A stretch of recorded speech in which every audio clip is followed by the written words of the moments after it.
La Guinée poursuit son deuil. Dimanche, des dizaines de personnes sont mortes au stade de Nzérékoré après une bousculade durant la finale d'un tournoi de football organisé en soutien au général Doumbouya. Selon le collectif régional des organisations de défense des droits humains, le bilan serait beaucoup plus élevé que celui annoncé par les autorités.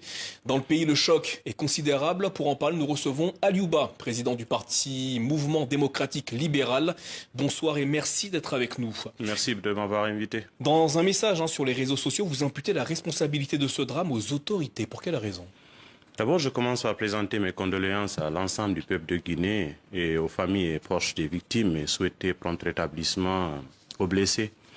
Naturellement, les événements de Nzérékoré au stade se sont passés à l'occasion d'une campagne de propagande qui a été entamée, ça fait quelques mois, par la junte militaire pour promouvoir la candidature. Quand vous dites campagne de propagande, vous faites référence à ces matchs de football avec le trophée Mamadi Doumbouya. Les événements culturels et tout ce qu'il y a autour. Aujourd'hui, toute l'administration publique est réquisitionnée. Les ressources de l'État sont utilisées à des fins de propagande politique et déguisées qui consiste à promouvoir la candidature du chef de la junte. Pourquoi les autorités sont-elles responsables de ce qui s'est passé à Nzérékoré? D'abord, le stade, tout le monde a vu les images. Ce n'est pas un endroit qui est capable d'accueillir autant de monde.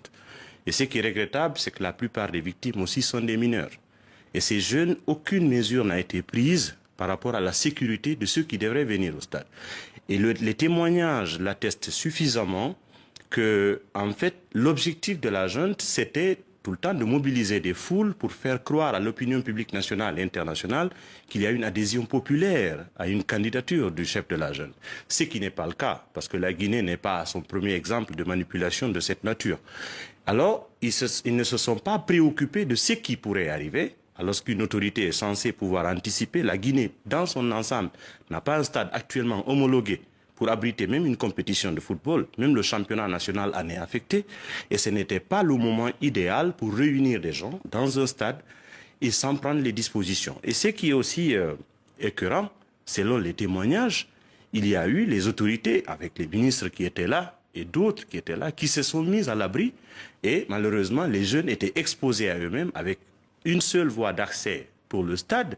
Et malheureusement, le drame est arrivé. Aujourd'hui, on comptabilise beaucoup de victimes. Alors justement, Aliouba, 56 morts officiellement selon les autorités guinéennes. Mais les ONG de défense des droits de l'homme décomptent au moins 136 morts. Pensez-vous également que le nombre de victimes est beaucoup plus élevé que celui annoncé par les autorités? C'est bien possible. Parce que d'habitude, au lieu de mener des investigations et faire des évaluations exhaustives, le gouvernement tente de minimiser